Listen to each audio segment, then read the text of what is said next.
चलिए, तो दूसरा हम लोग का टॉपिक है, आप देख रहे हैं यहाँ पे निरक्षीय स्थिति, जिसको बोलते हैं इक्वेटोरियल पोजीशन। और स्टार्टिंग में ही हमने बताया था कि निरक्षीय स्थिति जो होता है, यह जो यहाँ पे एक माइनस चार्ज यहाँ पे हम लिए थे और इससे 2L दूरी पर इस बिंदु का नाम बी ए प्लस क्यू चार्ज लिए थे। तो इन दोनों के मिड पॉइंट से आर दूरी पर जो हम बिंदु लेते हैं, इसी बिंदु को हम लोग कहते हैं निरक्षीय स्थिति।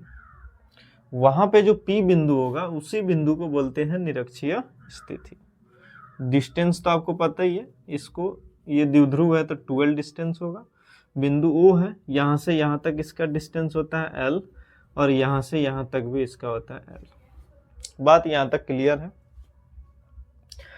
अगर अब हमको इस माइनस क्यू से P बिंदु पर अगर विभव निकालना है तो दूरी चाहिए, प्लस क्यू से P बिंदु पर विभव निकालना है तब भी दूरी चाहिए, क्योंकि फॉर्मूला ही होता है KQ बटा में R। KQ बटा में R, तो R क्या होता है? दूरी होता है। तो R तो हम इसी को मान लेते हैं, जो O बिंदु से P बिंदु तक जो हमारा डिस्टेंस है ना, इसी को हम R ले लेते हैं, ठीक है ना। यह दूरी जो है हम लोगों का R होगा, उसको हम R मान लेके चलते हैं और इसको मिला देते हैं यहाँ से और इसको मिला देते हैं यहाँ से, तो एक ट्रायंगल बनेगा, आप देख सकते हैं। अच्छा, यह जो दूरी होगा, यह दूरी ये हम निकाल लेंगे पाइथागोरस थ्योरम के फॉर्मूला से। चूंकि आप देख रहे हैं कि इसको अगर हम लंब मान ले, चूंकि 90 डिग्री का कोण है तो लंब है ही, तो इसको अगर हम देखें तो एक ये त्रिभुज है जिसका नाम है APO। केवल एक हिस्से को देखिए, उधर वाले हिस्से को नहीं। ये दोनों सिमिलर होगा, तो अगर इसका हम निकालते हैं कर्ण तो वही कर्ण इसका भी हो जाएगा। तो हम देख रहे हैं यह चीज कि इसका जो लंब है वो R है, आधार है जो L है। तो लंब और आधार हमको पता हो तो त्रिकोणमिति के फॉर्मूला से कर्ण का जो फॉर्मूला होता है वो होता है अंडर रूट लंब का स्क्वायर, यानी लंब हमारा R स्क्वायर है प्लस आधार हमारा L है तो L का स्क्वायर। तो यह कर्ण निकल गया। अच्छा, जो कर्ण यही होगा वो भी तो इधर ही होगा, क्योंकि इसका भी लंब क्या है? R है और इसका भी आधार क्या है? L है। तो ये भी हमारा हो जाएगा R square plus L square. यहां तक बात क्लियर है। तो दूरी हम निकाल ली। A से P बिंदु तक की दूरी क्या है? Under root R square plus L square. इस A बिंदु पे कौन सा चार्ज है? Minus Q। B बिंदु पे कौन सा चार्ज है? Plus Q। ठीक है, ये तो हमारा चित्र बन गया। चित्र बहुत ही ज्यादा जरूरी है इसको समझने के लिए, ठीक है। अब आगे देखो, अब फिर हम निकालेंगे विद्युत विभव बिंदु P पर विद्युत विभव। बिंदु P पर निकालेंगे विद्युत विभव।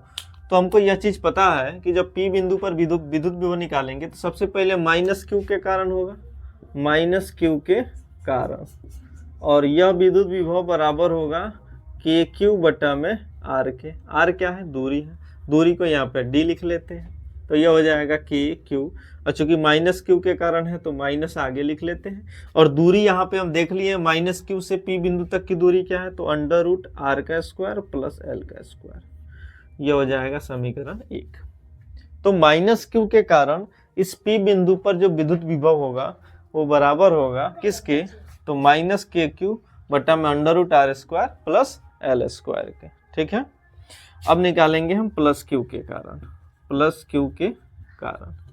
तो जब प्लस Q के कारण विद्युत विभव निकालेंगे तो फॉर्मूला सेम रहेगा, बस शर्ते यहाँ पे ध्यान यह होगा कि प्लस Q मतलब चार्ज प्लस में है तो KQ लेंगे, इसमें माइनस था तो माइनस KQ लिए थे, और डिस्टेंस तो हमारा सेम रहने वाला है, यानी अंडर रूट रहेगा R square plus L square, समीकरण 2। यहाँ तक समझ में बात आया होगा हमारे अनुमान से। अब चूंकि नेट विभव, कुल विभव निकालना है ना, माइनस Q के कारण भी प्लस Q के कारण भी, तो हम जो निकालें वो तो अलग अलग है। माइनस Q के कारण ये है, ये प्लस Q के कारण है। तो क्या करते हैं, कुल विभव अगर हमको निकालना हो, कुल विभव, तो हम आराम से इन दोनों को जोड़ सकते हैं। क्या कर सकते हैं?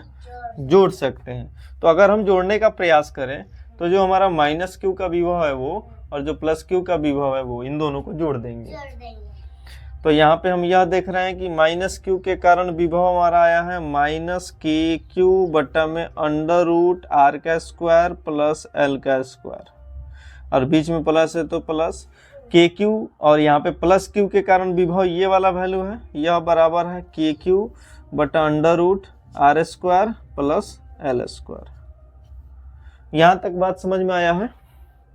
यानी कुल विभव जब हमको निकालना था तो हमने यह देखा कि यह जो माइनस क्यू के कारण विभव है ये है, तो माइनस क्यू के कारण विभव यहाँ पे लिख दिए, प्लस क्यू के कारण विभव इतना है तो इसको यहाँ पे लिख दिया। अब इन दोनों को अगर जोड़ देते हैं कुल विभव निकल जाएगा, लेकिन जोड़ने से पहले आप यह देख रहे हैं कि इन दोनों का परिमाण तो बराबर है। यहाँ भी के क्यू बटा under root R square plus L square, यहाँ भी के क्यू बटा under root R square plus L square, दोनों में डिफरेंस यह है कि यह माइनस में ये प्लस में।